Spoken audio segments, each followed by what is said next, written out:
The ancient Greeks first began beautifying interiors with ornate columns and moldings shaped from plaster. Decorative moldings were a popular design feature in much of Europe from roughly the 17th century onward, with Italian tradesmen becoming famous for their mastery at plasterwork. Specialists in traditional plasterwork are a rare breed these days, but that's who you need to hire to properly repair plaster moldings in a historic home, or to craft plaster moldings from scratch.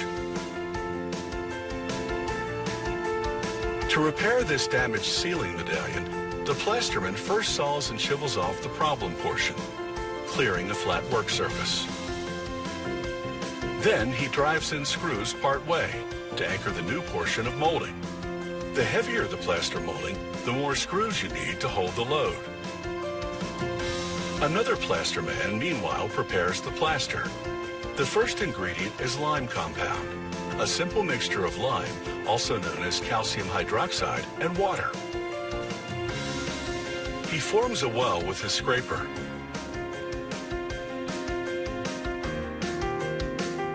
Then fills the well with a mixture of roughly 3/4 water to 1/4 construction-grade bonding glue.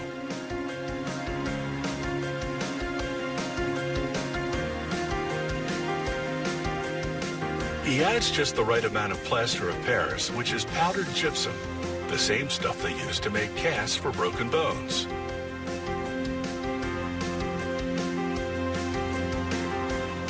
He takes his trowel and thoroughly blends the lime compound, glue mixture, and plaster of Paris. When it has the consistency of pudding, the plaster is ready. The plasterman does this all by eye, without ever actually measuring a single ingredient. After applying bonding glue to the repair area, the other plasterman trowels on lots of plaster. Then he takes what's called a circular running mold. Its profile is that of the existing molding. He runs it back and forth over the wet plaster, hence the term running mold. Then he carefully scrapes away the excess and runs a wet paintbrush over the new and old portions of the molding. This makes the transition between the two appear seamless and smooths out any imperfections. To make the running molds, he cuts out a cross-section of the existing molding and traces it to produce a sheet metal template with the same profile.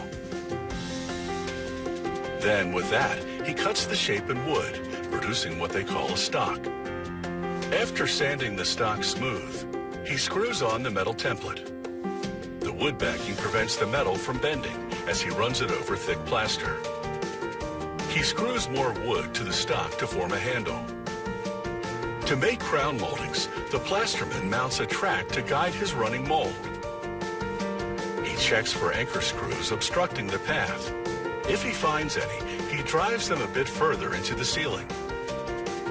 He brushes on bonding glue and lets it sit for 5 minutes. Then he begins applying the plaster in sizable globs. He passes the running mold over the plaster.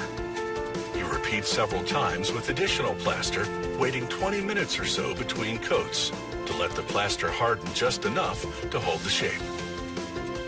He applies the final coat by hand, filling in crevices and imperfections. Then he passes the running mold one last time.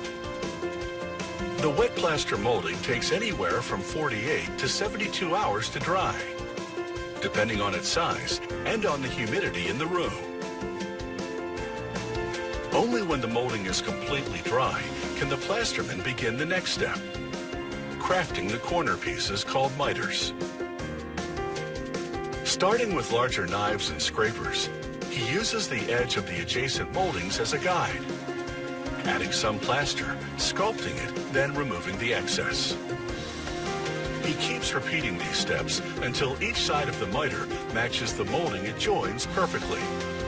It's a slow and meticulous process that takes patience and an expert eye. Once he has perfected the profile, he refines the edges with smaller knives and scrapers. Finally, he blends the surface with a wet brush, rendering the transition from miter to molding visually seamless.